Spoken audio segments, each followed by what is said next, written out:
నిజంగా చెప్పాలంటే ruling party అని మా పెద్దలు కేసీఆర్ గారు ఎప్పుడు చెప్తుంటారు, రూలింగ్ పార్టీ కాదు సర్వింగ్ పార్టీ అని పిలవాలంటారు. ముఖ్యమంత్రి అనేవాడు ఈ రాష్ట్రానికి బాసో, ఈ రాష్ట్రానికి నియంతనో, చక్రవర్తో, రాజో కాదు. ఒక పెద్ద పాలేరులాగా, ఒక పబ్లిక్ సర్వెంట్ మాదిరిగా పనిచేయాల్సిన బాధ్యతలో ఉన్న వ్యక్తి.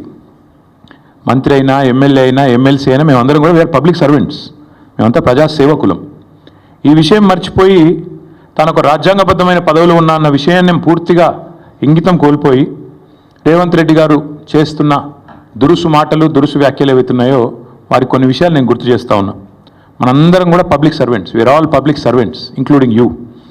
ఇదేం పటేల్ పట్వారి వ్యవస్థ కాదు, ఇది నియంతృత్వం కాదు. ఇక్కడ ఎవరు రాజులు లేరు, చక్రవర్తులు లేరు. నువ్వు ప్రజల చేత ఎన్నుకోబడ్డ ఒక ఎమ్మెల్యే మాత్రమే.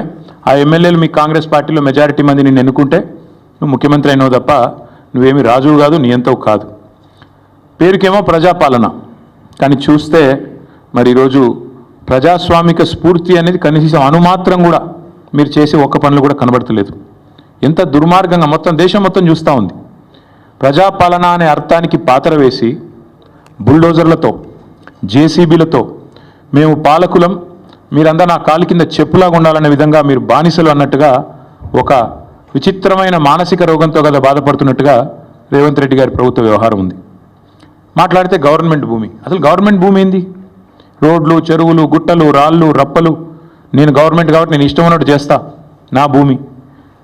Let me remind mister Revanth Reddy, a government is a mere custodian, not the owner. People are the owners. You are just a custodian. నువ్వు ధర్మకర్తవు మాత్రమే. ప్రజల సొమ్ముకు, ప్రభుత్వ భూమి అంటే ప్రజల సొమ్ము అది కాబట్టి ప్రజల సొమ్ముకు నువ్వు ధర్మకర్తవు మాత్రమే. You are a mere custodian for a very short time. నేనేదో రాజును, ఇది నాది రాజ్యం అన్నట్టుగా బిహేవ్ చేస్తే వారికి గుర్తు చేస్తా ఉన్నా, అది యూనివర్సిటీ భూమి, గవర్నమెంట్ భూమి, పంచాయతీ పక్కకు పెడితే నువ్వు you are a mere trustee and custodian అంతే. ధర్మకర్తవు తాత్కాలికంగా ఉన్నవాడు. దాన్ని కాపాడాల్సింది పోయి ఇష్టం వచ్చినట్టు పనిచేస్తాను, ఇష్టం వచ్చినట్టు వ్యవహారం చేస్తానంటే కుదరదు.